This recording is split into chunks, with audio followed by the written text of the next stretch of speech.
To a certain extent, I support the use of the Emergencies Act, but only insofar as that it was the government's hand was forced by the inaction of other levels of government. So the lack of action by the Ottawa City Police, compounded by the lack of action by the provincial authorities to bring some sort of conclusion to this, really forced the government's hand. I don't necessarily see this as a radicalizing event, but I definitely think that extremists have picked up pieces of it to further their narrative. And I see this all the time in the financial space, talking about not being able to trust the banks anymore because they were the tool of the government in some of the enforcement of the emergency measures. So I think it's just another piece that they've now added to their sort of smorgasbord of ideology and grievances.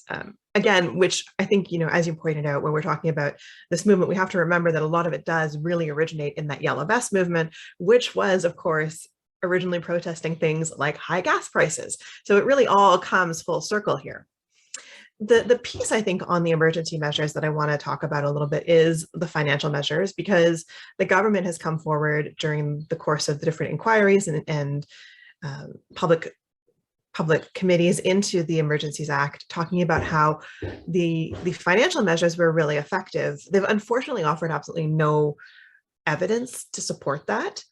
And I think this is one of those places where the inquiry really needs to be pushing back on some of these descriptions. With, if you don't have evidence for the effectiveness of these measures, they had a ton of unintended consequences and could have had very negative repercussions for some of the people involved, or certainly for the people who are peripheral to the people involved in the protests. So for instance, if people were paying child support, if they were paying rent, if they were paying spousal support, etc. Like there's a lot of really bad things that could have happened. Fortunately, they were only in place for about a week, and it seems like everybody has largely regained access to their accounts, except in the case of some who might still have their accounts frozen due to ongoing law enforcement investigations. So I think that these are the kinds of places where we need to be thinking about the proportionality of those measures, keeping in mind, of course, that Ottawa suffered millions of dollars in economic damage from the shutdown.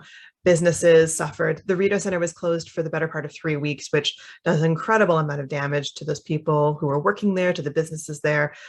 So I think for me, it's really that question of proportionality and other levels of government inaction in terms of figuring out whether or not this was the kind of thing that should happen again in the future. Hopefully not. I was reading in what situations it would be justified to use it.